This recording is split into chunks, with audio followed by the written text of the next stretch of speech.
social media is going to fully capitalize on being nosy. I think it's like MySpace top 8, but messier and smarter.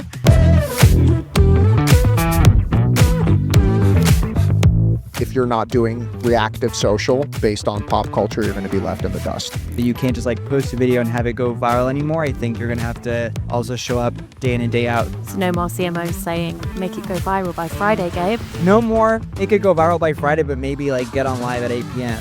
and like, I don't know, dance a little bit. Honestly, if I was going to be frank about it, I think people are going to shut the f*** up. My bold prediction is that AI UGC is going to get banned. If you can't tell it's AI, use it. If it looks like slop, don't. Should every brand be building an employee advocacy program? Okay, we are going to start with some quick intros, but before you kind of move on, I want to hear one bold prediction that you think is going to happen in 2026. So we're going to start off strong. Madisen. Hello. Hi, I'm Madisen Theobald from M.A.C Cosmetics. I lead social there. Just got my face beat, so looking fresh. My bold prediction is that, I lead organic social. I think a big common misconception is that organic social is dying. I don't think it's dying. I think it's just evolving. I think a big way that this has changed is that, think about it yourselves. We used to just really have Instagram and Facebook, but now it's not only Instagram and Facebook, but within that app, you have a whole Reels tab. You have a whole, there's a new platforms. You have threads now. So there's different ways that consumers are now entering your app, not just staying on the main Instagram feed. You have stories. So I think that's a big way. Just trying to think about where your audience is and how you're reaching your audience. I heard the other day that your influence is not based on how many people are following you, but based on how much intimacy you have with your following, which I think is really cool. Anyone have anything you want to add to Madisen's bold prediction? I can piggyback off of the prediction. Nice. Hi, everyone. I'm Gabe. I lead, similar to Mads, I lead organic social and creators for MCoBeauty. I think, to your point, the narrative around organic social dying, I think is totally untrue. But I also think we're going to shift away from just posting content and leaving it alone to much more real time, brands having to stream, brands having to broadcast, brands having to put on more of a production and make that production in real time versus just setting and forgetting. So you can't just post a video and have it go viral anymore. I think you're going to have to do that and also show up day in and day out through broadcasts, through real people broadcasting through your channels and lending your brand voice to real consumers to continue to build the brand and keep it energized. So no more CMOs saying, make it go viral by Friday, Gabe. No more. It could go viral by Friday, but maybe get on live at 8 p.m. and I don't know, dance a little bit. But yeah. I want to see that. My point actually piggybacks off of Gabe's point in a great way too. I'm Max. I'm senior social strategist at Loop Earplugs. And I think that non-legacy brands, if you're not Nike or Apple, if you're not doing reactive social based on pop culture, you're going to be left in the dust. Oh, interesting. I want to dig into that in a bit. Hi, I'm McKinley. I'm the director of social at SoulCycle. And what I think is going to happen in the spirit of reactive social media is I think social media is going to fully capitalize on being nosy. I think it's like MySpace top 8, but messier and smarter. I mean, if you remember, Snapchat used to tell you who your besties were. You used to have that great feed on Instagram where you could see what everyone was up to. Now you can kind of see who everyone's liking on Reels. I think they're going to fully go all in, and you'll be able to see the recent activity of users and brands would be able to use it to they already kind of are, but to use it to who are they liking? Who are they saving? Who are they following? And kind of use that as a way to soft launch in a bigger way. So how else do you think they can use that to their advantage? I think it'll be interesting for them to capitalize on maybe some advocates that they can use to just engage with on social. So it may not be a full-blown partnership, but it may be you're in my social circle. I'm liking your content, you're liking mine, because it's public. You can kind of see, oh, this is who they're liking. Okay. So I think brands can invest on that sort of tier of advocates. I want to see that happen. Me too. James. Hi, I'm James Denman. I'm a brand strategy consultant for fashion and luxury brands. And I will linger in that space because I think, honestly, if I was going to be frank about it, I think people are going to shut the fuck up. Luxury and fashion brands, certainly at a certain tier, have an ability, there's so much noise out there. There's so much sort of energy. There's so much sort of just effectively chasing of a trend, chasing of a trend, chasing a trend. In many ways, a lot of those brands make an active, positive choice to go, I'm going to step out of that. And in that sort of like black hole, my allure, my interest, my engagement, my sense of mystery starts to reappear. I love that. Yes. Everyone shut the fuck up. I love these spicy takes. Hey, I'm Brandon Smithwrick. I was the former director of content and creative for Kickstarter. I'm now a full-time B2B content creator, and I write a newsletter called Content to Commas. Just quickly piggybacking off like what the team set up here, I do think the traditional social team is dying, and I'm actually very interested in brands adopting more of a holistic social team when it comes to like considering SEO and other kind of mediums when it comes to your social strategy. But my bold prediction is that AI UGC is going to get banned because there's so many fake AI UGC ads that are currently being run, and there's AI avatars. I think a brand's going to get sued like crazy because either an AI UGC looks like someone's actual face, or AI UGC is making a bold claim, and then they lose all their money. Did you see Jake Paul's AI Get Ready With Me's? No. Guys, we saw it and we tried to send him a little PR package and we couldn't. We wanted to send him some beauty products in a pink Lamborghini and we couldn't reach him. So sad. Amazing. Right. We are going to move on to red flag, green flag, and beige flag. So as you can see, your green flag means it's a yes. Your beige is mid and your red is just red alert. Let's stay away from it. Okay. You ready? The audience ready? A brand jumps on every Taylor Swift moment but has zero cultural connection to their audience. Oh, it's easy. Easy. Oh, I think someone did put a green one up, but some quickly threw it down. I would do green just because for us at MAC. Okay. I think we pride ourselves. Not only are we the #1 like luxury prestige makeup brand in the world, we also, our ambition is to be a culture brand. At the end of the day, and MAC has been doing that for such a long time. And I think for us, like we can find ways and we've trained our audience to weave culture in. So Taylor Swift for us is not inauthentic at all. Like she wears Ruby Woo. The moment that, she got her engagement, my team reacted in 17 minutes. We were one of the very first. There are articles about us getting that up in time. And it was like Ruby Woo in her bridal era. Like that's it.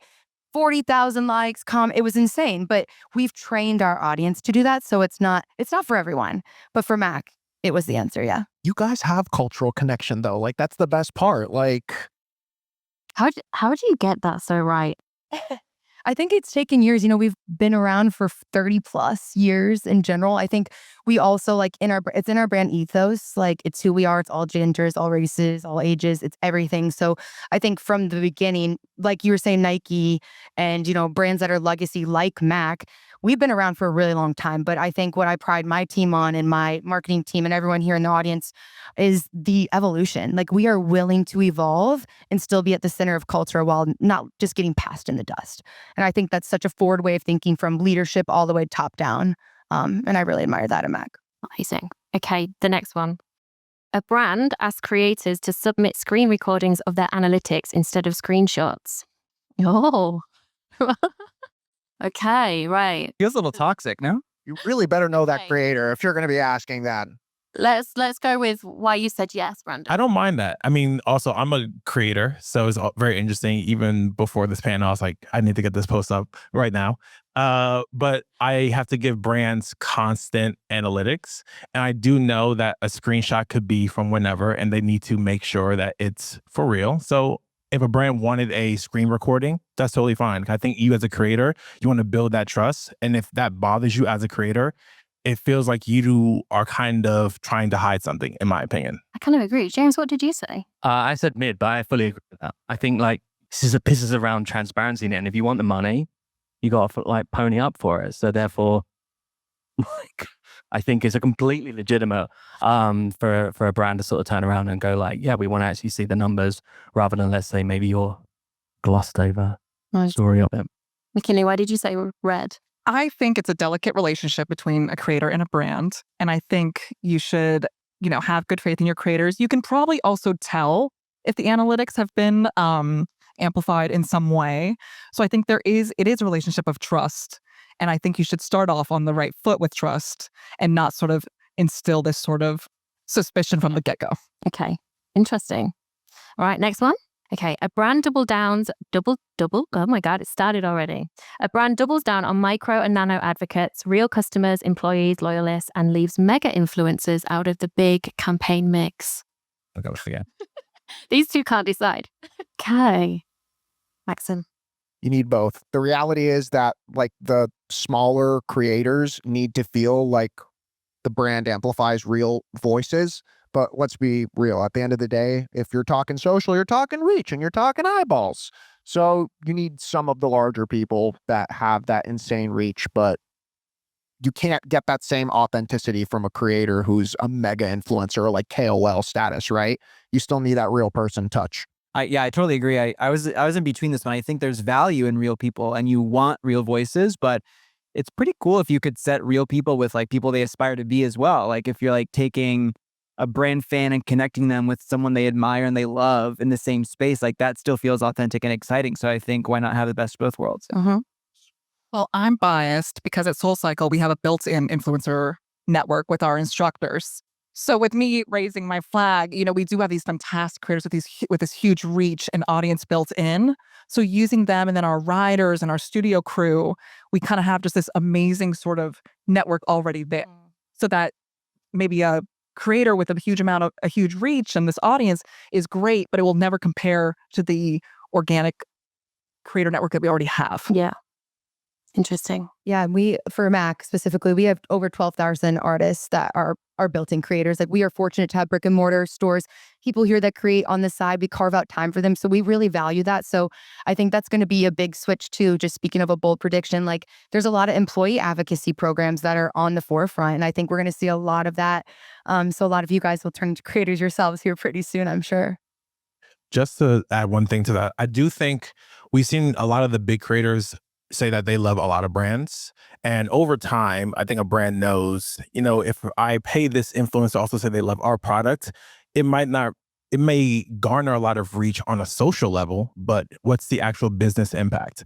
And I think if we're talking about what's the advancement of social, I think we need to think beyond YouTube, Facebook, TikTok, you name it. I do want more brands to think about Reddit. Reddit is crawled for AI searches.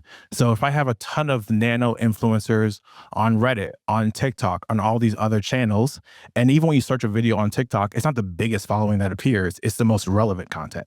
So if I have people talking about my product all over the internet, from newsletters to social posts, I can get more bang for my buck, make sure that a lot more people are talking about our product. And over the long time, I think that's more longevity versus one-off social post that's going to cost you $20,000 for a big influencer. Yeah. I have like a real world example of Reddit being a superpower platform because when in my past life, when we were launching Verizon's Super Bowl ad with Beyonce, we posted a teaser video thinking the Beehive's going to get it right away. No one really cared. But then we secretly planted a leak on Reddit and it went crazy. Overnight. I've done that before too. Yeah. So I think that Reddit is like just like a community primed for engagement. It's so interesting how it works. So you just like plant something and people activate right away. We literally leaked products on Reddit and then 5 minutes later have had people in our Instagram comments on our most recent post being like, what did you just post about on Reddit? What is that? That's how the CeraVe thing kicked off though, wasn't it? Because that was found through a Reddit thread. Yeah. Yeah. CeraVe was a Reddit thing. Amazing. Okay, next one.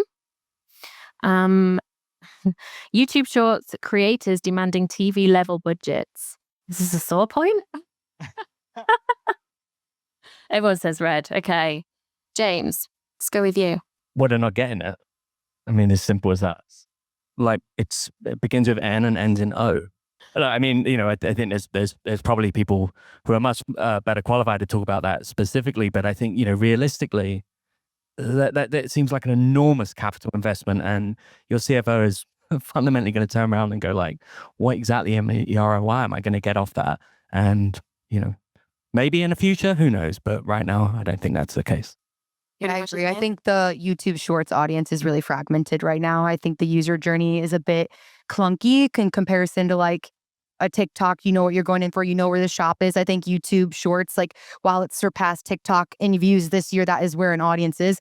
I don't really know if we've really unlocked as consumers, what this means for like, is short form's going to be teasers for long form? Like, I just feel like it's very fragmented right now. I do foresee it though, like definitely popping off very soon. And part of it too, the beauty of YouTube has always been the creativity that comes with the budget constraints. Yeah. So throwing money at the problem to fix it is not the solution. But we are seeing the rise of it though, right? We are seeing creators actually wanting this. Do you work with a lot of YouTube creators? We do some stuff, but it's like we've done a couple of sponsored videos where people will like review our products, but this is like anecdotal, but every single time we have somebody actually organically post a product review, it always does 8 trillion times better than when we pay for it, even if it's the same creator. We've had the same creator create a review for our product after they already did one for free, and it was just not even worth it. Like, it was not a good investment of money in hindsight, because you're speaking to a community that already knows about your product and is already stoked on your product in our experience. So what, you're just doubling down on something they already know about? It's just another ad to them. Yeah. Okay. A brand rewards superfans who don't post, creating secret product experiences for private advocates in DMs. Not everyone's voting. Come on, get your flags up. A brand rewards superfans who don't post, but create secret product experiences for private advocates in the DMs. Oh. I still don't see everyone's flags. When you say super fans that don't post, are these like fans that are just engaging with the brand regularly and whatnot? Yes. Okay. Sorry, just to clarify. They're not actively posting about you, but they may engage with your content.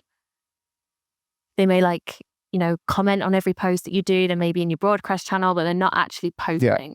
We've done that with our Reddit before, actually, where we have some of our like crazy Reddit super fans that I see them post every single day, pretty much. But again, that is posting. It's on that platform. So I don't know if that's equivalent, but it's not social, right? So, or it's not like traditional social, whatever. And we've given them sneak peeks to new products, just because I have a relationship with them at this point. So why not? Yeah. Brendan? There's a brand, Built Rewards, who's currently doing this now, where they created Built Rewards Close Friends. And it's not people with the most massive following, but they are advocates for the brand. And their thesis is that people who love the product so much will find a way to bring it up almost in every conversation. And they are doing this almost around the world, doing like whether it's a happy hour with their close friends or a comedy show with their close friends. It's with the goal of building community. The last point I'll make towards this is we mentioned in the DMs. That is fascinating to me because, as you know, Instagram just changed their whole layout. And Adam, head of Instagram, says people are spending time in 2 things on it: Reels and DMs. And I wrote a newsletter about this past weekend where I told every single brand, if you don't have a broadcast channel, make one. Instagram's saying more people are spending time in DMs. So you need to make sure you are spending time in DMs, not trying to fight the algorithm in the feed, but make sure you have a broadcast channel where whatever news you're trying to surface for your community appears there. I think to build on that point, like you've got, fundamentally, there's obviously, we drive in the short-term sale, we're driving that sort of like the advocacy, but that long-term relationship is the business that everybody's in. You can have a relationship with a brand over, decades. And I think that traverses and like platform and time, that's about a real deep-seated thing. So I think any of those opportunities and for brands to engage in that way, actively is a positive thing that they should pursue. Yeah. Okay, so on that note, the next one is a brand decides to stop posting on the feed entirely and focus only on close friends, WhatsApps, DMs, broadcast channels. It's a scary move. Okay. Right. Why did you go with red? I think you should always be in the business of trying to recruit new customers, new riders, so to limit it, I understand exclusivity is, very popular right now, but so is community. Mm-hmm. And in order to build that, you have to have some sort of access point. And so to limit it to close friends and be so secretive, I think some brands can pull that off. But for me, in a group fitness and in a brand that is so based on community, I just wince to think of doing that. I know too, like at M.A.C, we dabbled in this when we were launching our nudes campaign this year. We were like, wouldn't it be so cool? Everyone's doing it now, which is like, I'm so glad we didn't delete our Instagram, and get everyone, like we are the most followed makeup brand in the world. Like that is such a disservice to the community we have cultivated all generations. So, instead we actually use the close friends model where we're like, let's get the people we want to talk about us, tastemakers, celebs, who we want to see, outlets, and get them in our inner circle. So we just try to formulate a community within a community for MAC, and it was super successful, orchestrated virality, etc. But I don't think deleting my Instagram. I'm so glad you brought that up, because it's been obviously in the context of fashion brands over the last sort of like month with Paris and Milan and everything, is the sort of like let's say the trend to deleting it, which is really just a proxy for an ego trip of a creative director. But what it does is it sort of like undercuts her equity, right? Whether you're a fan of what Denman did at Balenciaga as an example, and then you're into what Pierre Paolo is doing, fundamentally, like there's a lineage there and a story there. And so the idea of just, I think, wiping it, I think, in many ways just talks to, it's ego and aggrandizement more than it is actual smart business strategy. Anything else anyone wants to add? I will add that I have talked with the team at Hinge who kind of did this, where, their whole thing is the app that gets deleted. So they're also like, let's just not do social. And, is that working out for them? It's... How's that working out for everyone? I thought it was so risky. And, they tried to just pivot in other ways. But again, I don't think most brands should do it. That's it. Awesome. Okay, right. We're going to take a different spin. So you guys don't need to use your flags for this bit, but if you want to, if you love them, you can keep going. But we're going to do watch, wait, or walk. So I'm going to give you some scenarios, things that are kind of happening right now, conversations that are happening. You need to let me know whether brands should watch them. It's not quite ready yet. No, watch them as in like, go for it. Wait on it because it's not quite ready yet, or just disregard it because it's just noise, disruption. Okay? The first one is Gen Beta, the next cultural generation. So should brands already be investing in understanding what comes after Gen Z? And I saw this in a Business of Fashion article that fashion brands were already starting to think about what they look like, what they're interested in. Okay. Oh, you still love the flags. I have a footnote. Yeah, go. I think it's important to keep an eye on it.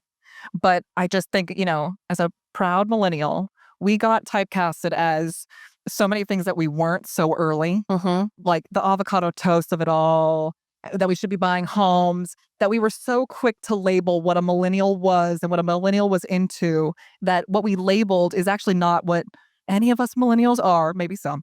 But I think it's important to be, keeping eyes, but to sort of invest is where I'm like, no LinkedIn DMs about offers about how we can invest so quickly. I think we just keep an eye on it. Yeah. We got to get through the Gen Alpha first. Exactly. I don't even get Gen Alpha. I don't even get me. How am I going to understand 2 generations sooner? Like, I don't know. And also in terms of like advertising to them, you just like, I don't know. Aren't they like on YouTube anyway? It's fine. Well, I think it's an interesting point about like the Gen Z, the Gen Beta, etc. But because what it talks to a larger point, I think, about trends, which is just it smooth brains everybody. And it makes to your point, like these enormously generic sort of sweeping statements that then everybody sort of like latches onto, like there's like an anchor, and there's sort of like, there's no nuance and depth to it. And it reinforces some of the challenges inherent, I think, with everybody doing their jobs, right? Because you have to then lean into what effectively are, as I said, like smooth brain trends. Okay.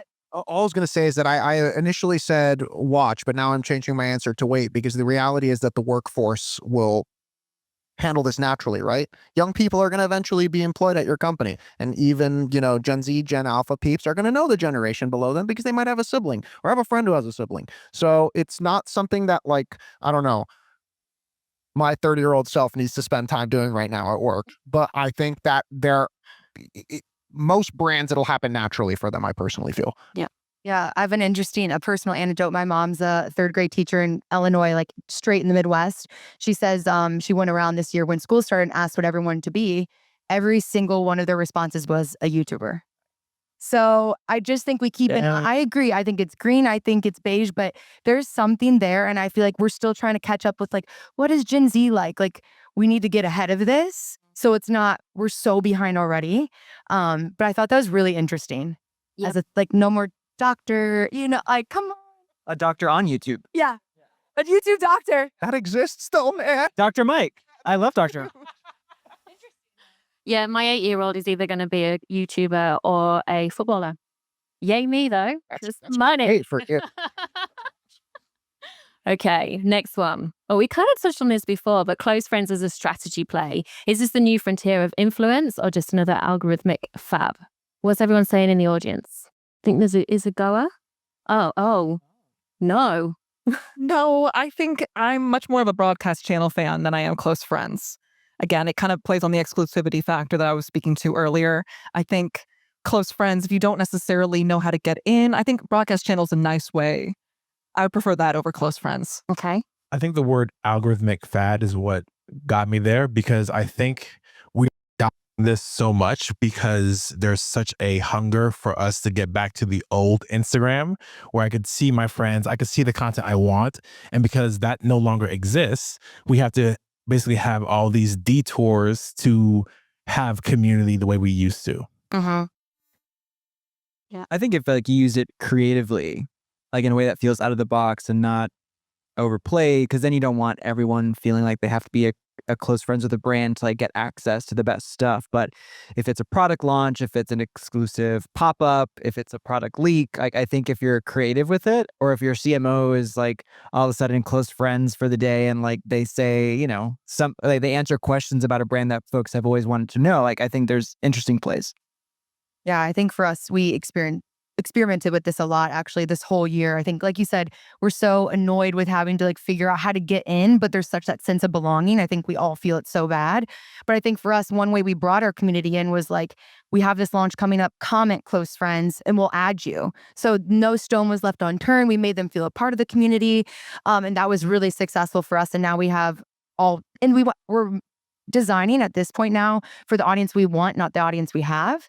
And I think that's really important for any legacy brand. It's like there are going to be some people that are just like, this is not the old Mac. That's the point. It's not for you right now. And we want to capture a new audience, but at the same time, we have our loyalists that we want to continue to service. So I think for us, we use this as, like you said, a creative play. Yeah, I've seen quite a few. I think I saw it was like the new Meta and the Ray-Ban glasses. They did this whole close friends thing. And that's where I heard about the level of your influence is not about the following, it's the intimacy, because it is all about that connection piece. And like, it's about how well do they feel connected to you as a brand, but also one another.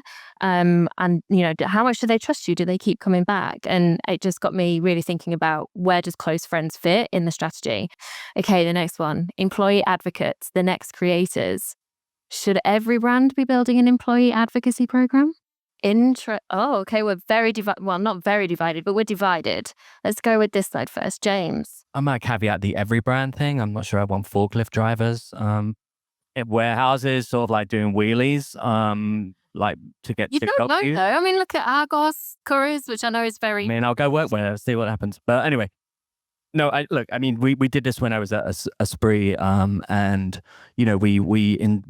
we integrated TikTok creators into our retail teams, and it was enormously successful because not only obviously you could, from a styling perspective, you could bring a lot of that into the story.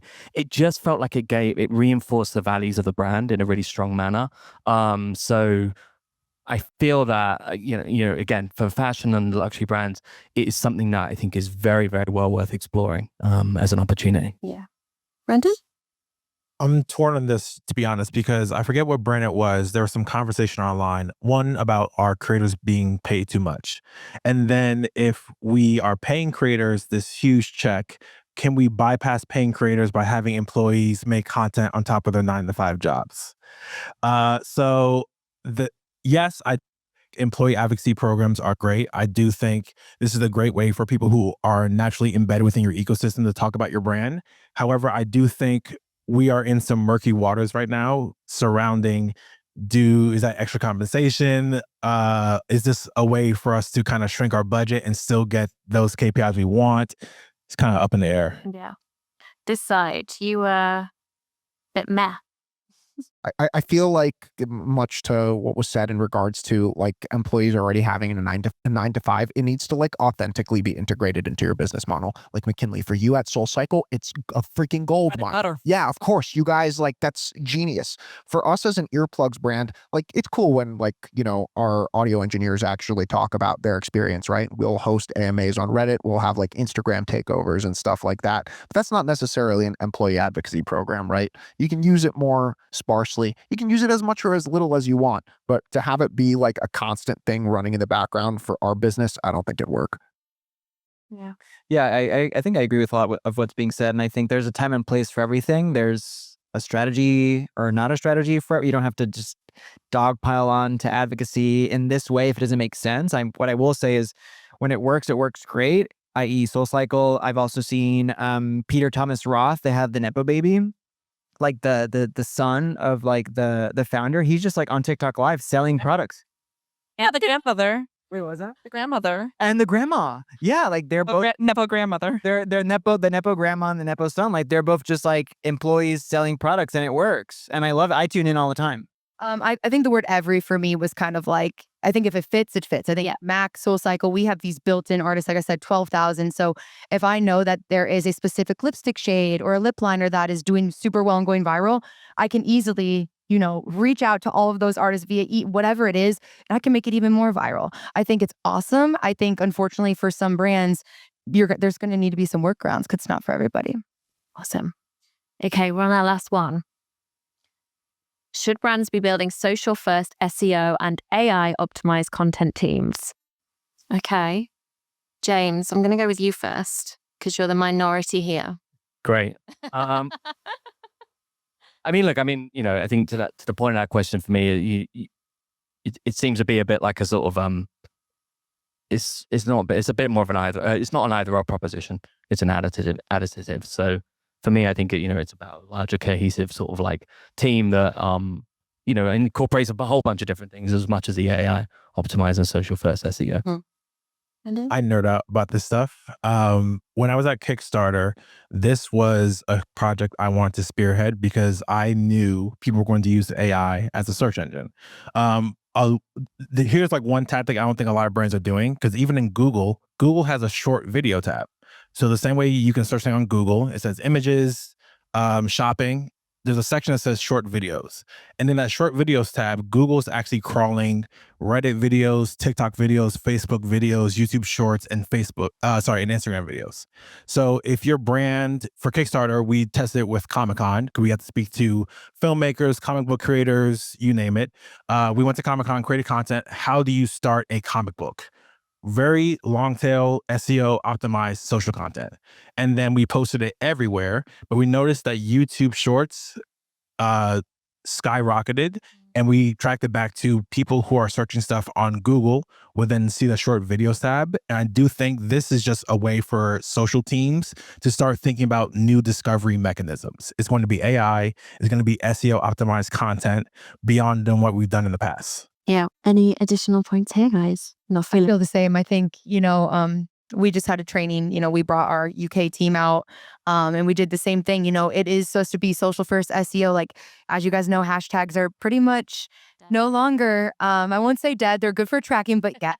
But like, when you're think about how you search for something, like you want to learn something, you want to feel something, you want to find a tutorial, you want to find answers.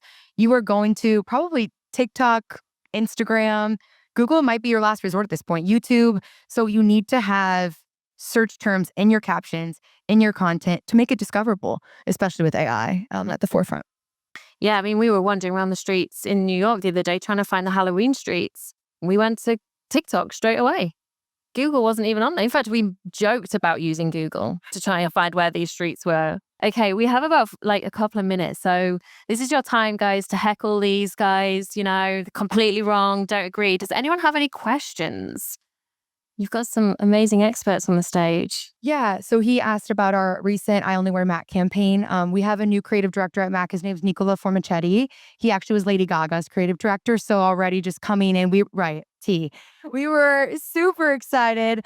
So him coming in, already from an organic social perspective, I'm like, okay, how are we going to make Kris Jenner, all of these people, like, do I even get time with Kris Jenner? Social is usually like a last thought.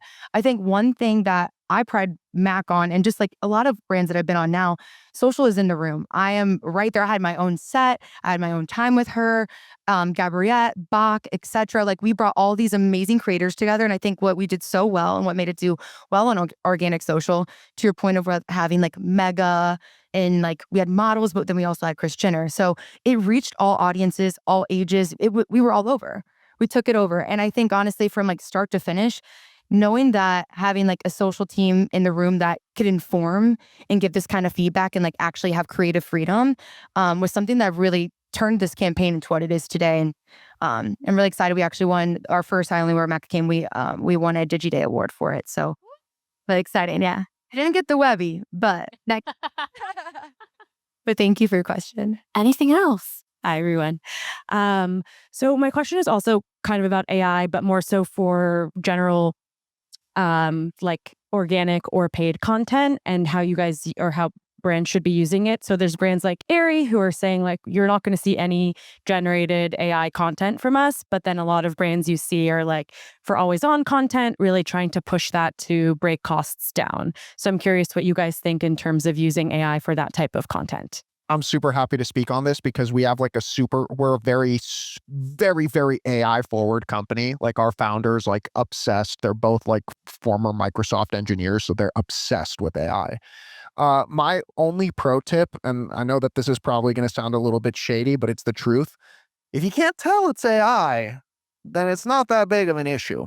We have a couple of social posts now live that I'd implore you to go to our socials and look and see if you can find them. If it's good enough, use it. If it looks like slop, don't. I know that that's a really simplistic way of putting it, but it really comes down to the fact that if it authentically speaks to your audience on your page and looks clean and looks within your brand playbook, who cares? It's using it as like a tool for our art, essentially, right? But if it's evidently AI, definitely a big no-go from us. On organic social, at least. I can't speak for other teams. I'm curious that you said that if it doesn't look like AI, you should use it. So do you think you should disclose that it's made by AI? You see, that's a really difficult ethical question that our creative team can answer better than me. So there's an answer to this. Don't. Pretty simple. Don't disclose, you're saying, or No, do disclose. You're out your mind if you don't disclose. Like, so who saw J. Crew and Vans did a collaboration recently? Anybody see that? Anybody know? It looked beautiful, didn't it? It was like 1990s and so aesthetically wonderful. It was AI generated. And they got in real trouble for that. Because you know what? Like J. Crew has spent a ton of money and like a ton of time building up equity as an authentic brand for its story. So what they did is they shot themselves in the foot. Now, there's other brands, good on them. If they want to use it, knock themselves out. I think this is a horses for courses thing. If you're a brand that needs scale, needs speed, needs adaptability, absolutely. But there are brands like J. Crew that were sloppy and they got caught. And I think it is a warning shot for other brands in that environment and that category to be very, very careful about it. It doesn't matter whether Sora gets a 3.5, 4.5, and no one knows the difference. People do know the difference because 33,000 people on that Aerie post commented and were like very, very clear about it. So look, it obviously stirs up a lot of feelings, unsurprisingly. It's because I think we are living in a time where our marketplace and our environment effectively feels like it's just covered in slop. So I think the idea of brands that have taste and discernment and a clarity and a sort of like a thoughtfulness underpinning that is going to be the way to go. And that's my rant over. I think James needs his own show. Not really. Awesome, guys. We are out of time. Thank you so much for diving straight into this. Let's give our speakers a round of applause. That was another episode of Building Brand Advocacy, the world's top brand building podcast. To find out more about building brand advocacy and how this podcast is part of a bigger plan for our brand building cookbook, then make sure to search for Building Brand Advocacy in Apple Podcasts, Spotify, Google Podcasts, or anywhere else that podcasts are found, and make sure that you click subscribe so you don't miss any future episodes. Thanks to Duel for sponsoring. To find out more, go to www.duel.tech, that's duel.tech. And on behalf of the team here at Building Brand Advocacy, thanks for listening.